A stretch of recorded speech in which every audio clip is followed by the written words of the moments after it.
Un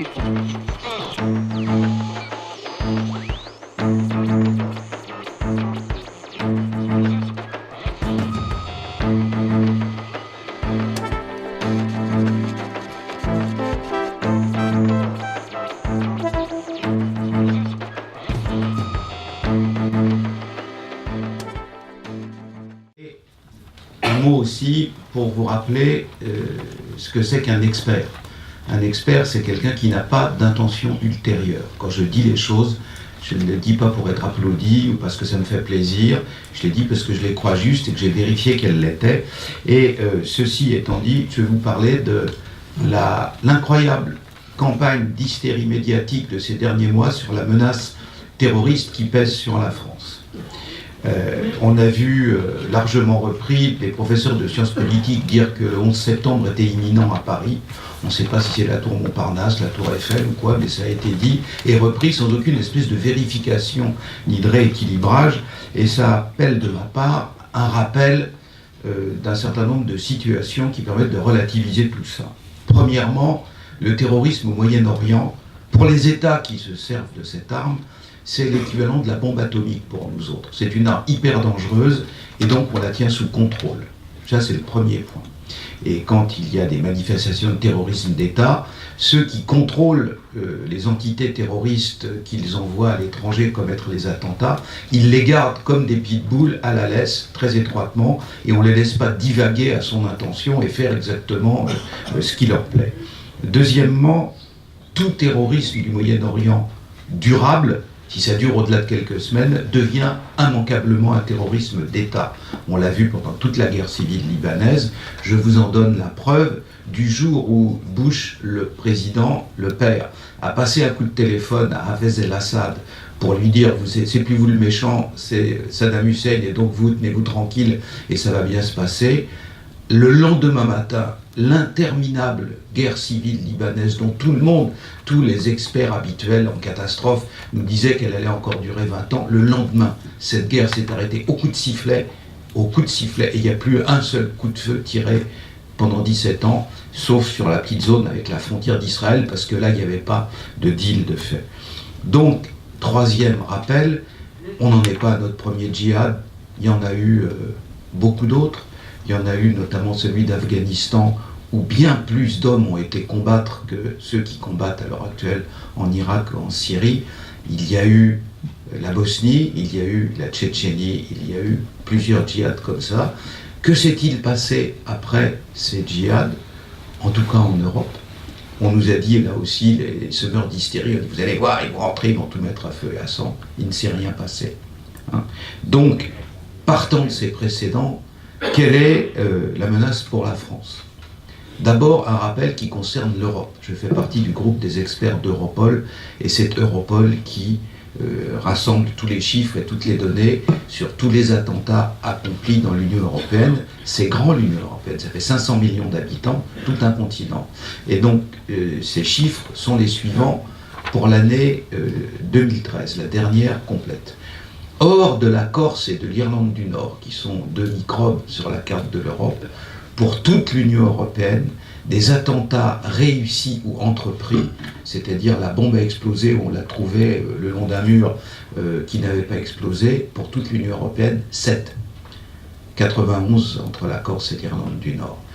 Il y a 24 à l'époque 27 pays de l'Union européenne qui sont hors attentats, c'est-à-dire qu'il n'y en a pas eu depuis désormais 5 ans, y compris même des attentats islamistes.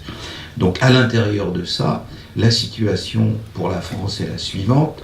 Il se trouve que le hasard des choses entre les endroits où on fait la coordination antiterroriste, les endroits où on observe ce que font les terroristes à l'étranger et à l'intérieur de la France, à l'heure actuelle, 3 de mes étudiants sont exactement au centre de cette perspective-là. Je ne fais pas d'enseignement, donc je n'ai pas besoin des noms, des adresses et des numéros de téléphone portable, mais j'ai les chiffres. Les chiffres sont les suivants. Combattants armes à la main, avec les cagoules et éventuellement les têtes coupées du folklore local, français sur le terrain à l'heure actuelle, 160.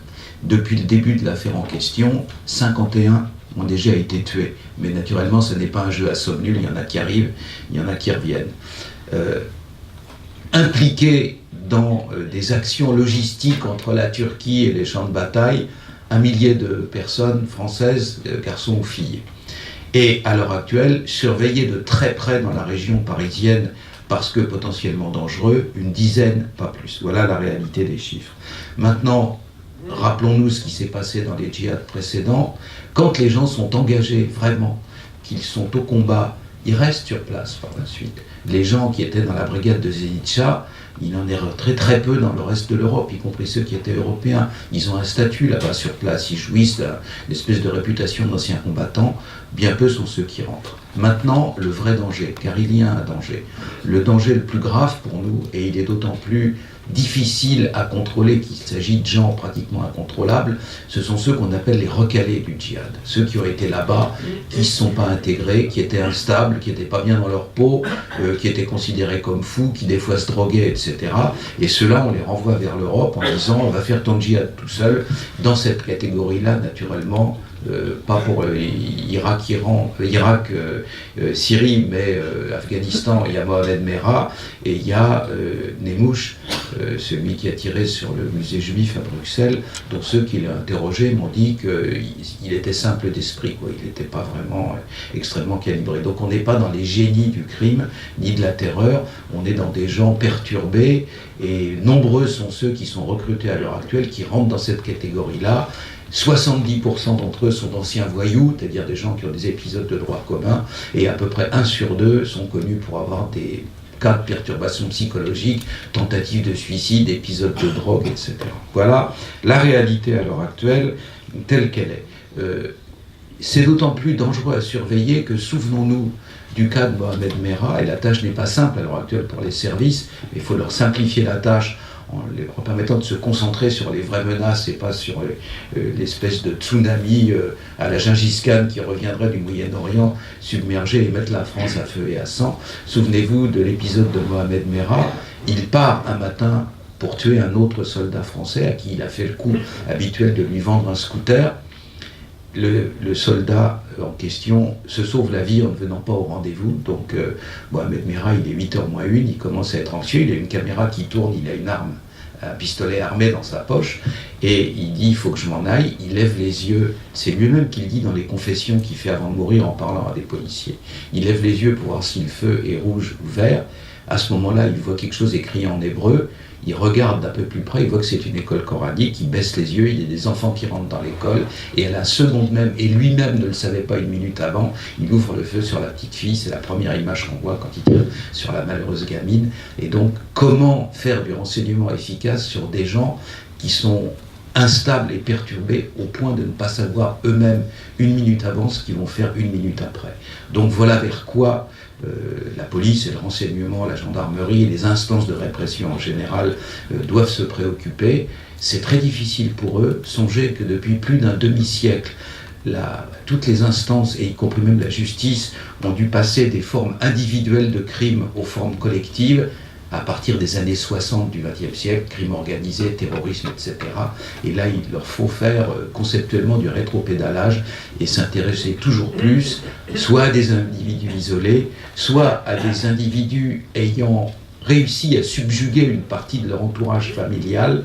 Et c'est ce que la psychiatrie appelle les délires à plusieurs, quand on a réussi à convaincre son frère ou sa sœur ou sa vieille maman comme Breivik qu'on était en train de faire quelque chose de grandiose, mais une logique de délire à plusieurs et une logique d'organisation sont totalement différentes. Les symptômes ne sont pas les mêmes, on ne les voit pas apparaître de la même façon, et donc il y a toute cette réorientation intellectuelle à faire à l'heure actuelle pour les services concernés, et c'est un service à leur rendre que de leur permettre de travailler sur les bonnes cibles et pas dans le délire sur des choses qui n'arriveront jamais. Je vous remercie.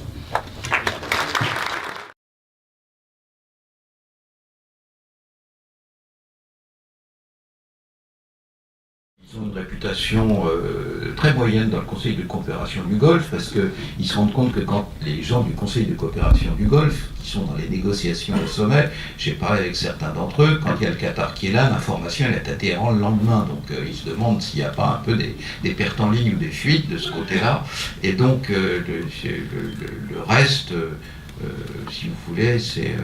Voilà, l'Arabie Saoudite, c'est 90% de la stratégie de la région, quoi. Le reste, voilà.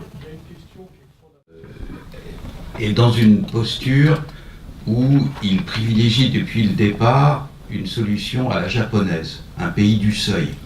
Je peux l'avoir dans 6 mois si je veux, mais momentanément, j'en ai pas besoin. Donc on en est là, et à partir de cette position-là, c'est pas la politique d'Obama. Toute la superstructure à Washington, c'est une tête d'épingle, Washington.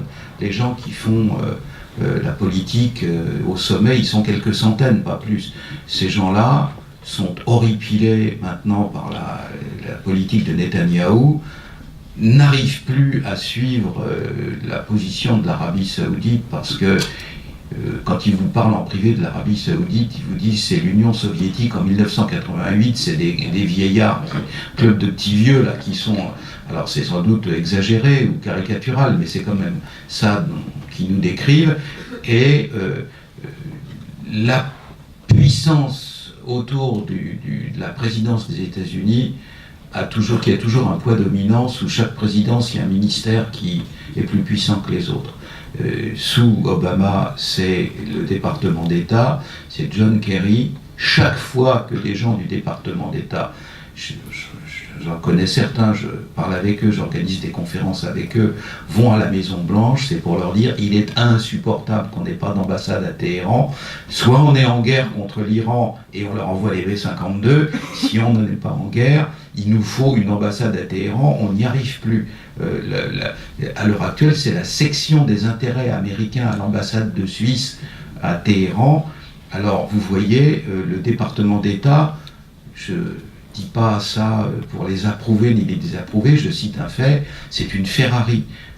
Un important membre du département d'État assiste un jour à une conférence qu'on avait organisée. Dès qu'il a fini de prendre la parole, il me dit ça va, ce que j'ai dit, c'est bien. Je lui dis ouais, c'était super. Il appuie sur un bouton et à l'instant même, son discours est sur tous les blocs du département d'État dans le monde entier, dans toutes les ambassades. C'est ça le département. C'est une machine hyper puissante. Alors à Téhéran, allô, ah bah non, bah il est 5 heures, ah bah on n'est plus là, hein, donc bah, rappelez demain, on va voir ce qu'on peut faire. Ils sont hystériques de ça. Et tous les jours, John Kerry fait du lobbying auprès d'Obama pour dire il nous faut une ambassade. Passons sur ce qui s'est passé au moment de Khomeini. On leur a fait tout ce qu'on a pensé pouvoir leur faire pour qu'ils se cassent la gueule. Ils se sont pas cassés la gueule. C'est un pays solide. On leur a fait de la révolution verte. On leur a fait des virus informatiques. Ok, ça marche pas.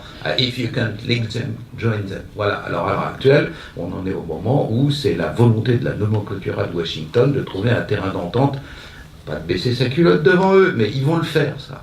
Et je crois même que cette volonté-là, elle dépasse le clivage démocrate-républicain, et attendons de voir quels vont être les votes des républicains sur cette affaire-là. Mais voilà, donc on ne peut pas le faire si les Iraniens brandissent la bombe atomique, ils ne le feront pas. On ne peut pas le faire s'ils sont trop agressivement avec des trucs comme le Hezbollah au premier plan. Tout ça, à l'heure actuelle, se tait et se calme, et en attendant d'être transformés en cercle. Vous savez, les chiites du Hezbollah, ils sont extrêmement disciplinés. On leur dit demain matin, les enfants, vous rendez les kalachnikovs et vous faites des services sociaux et de l'alphabétisation des petits-enfants dans les villages. Ils le feront aussi. Hein. C'est pas un cimetière, le Hezbollah, c'est un couteau suisse avec plein de lames. Hein. Donc, il faut bien faire attention à ça aussi. Et dans ce contexte-là, l'immense nervosité des pétromonarchies se comprend. Bahreïn, 70% de chiites dans sa population, et tout le nord de l'Arabie Saoudite, là où il y a des puits de pétrole, des chiites aussi. À force d'être 10%, maintenant ils sont sans doute 15%.